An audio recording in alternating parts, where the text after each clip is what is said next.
We're going to do a simple animation in GIMP.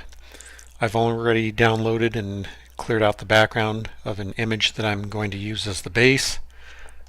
I'm going to open up a new file. For this purpose, I'm going to make it 400 by 400.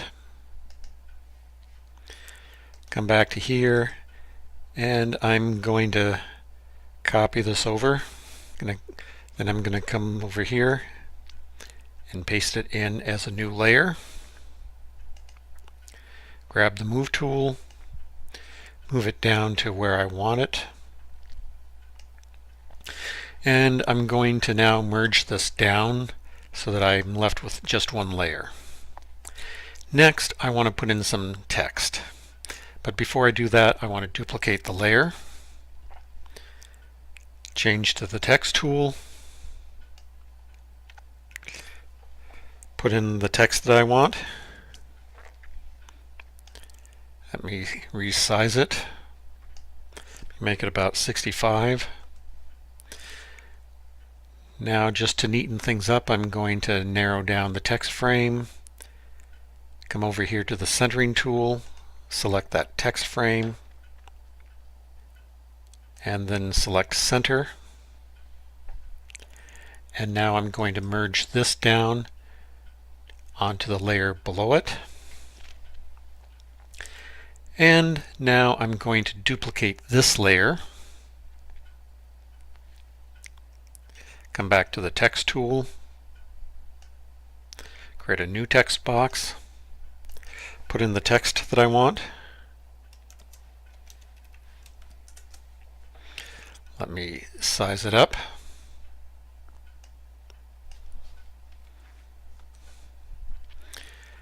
And let me neaten this up just a little bit.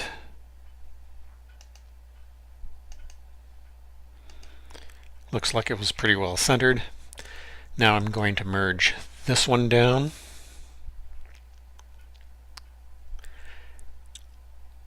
Let me make one new layer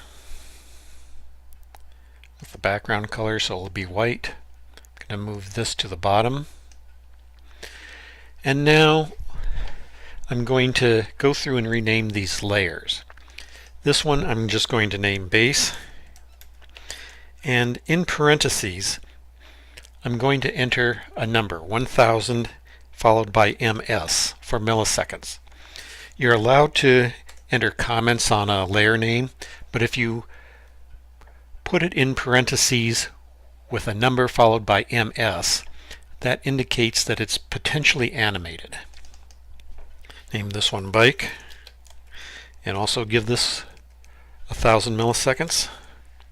There's 1000 milliseconds to the second.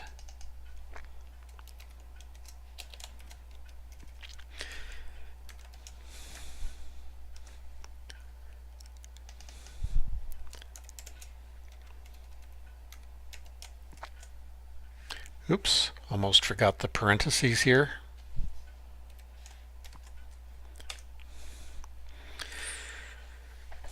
Now, let's do a quick test, see what it looks like. We'll go to Filters, Animation, Playback, click on Play, and you can see that the animation is running. Also notice that it's running from the bottom up to the top. That's the most basic form of animation. From here, there's all sorts of setups that you can do. Now, to export this as an animated GIF, it's similar to exporting any other file. File, Export As. Give it a name. Choose the location. Choose the file format.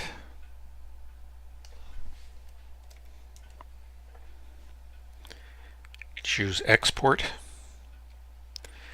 It'll tell you that it contains layers. Generally, you'll want to choose Crop. I generally choose Interlace as an animation. And use disposal for entered, frame disposal.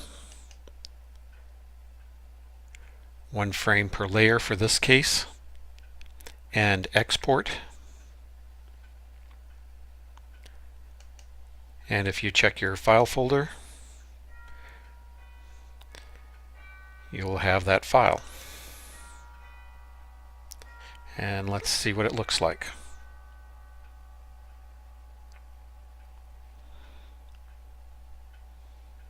And there you have it.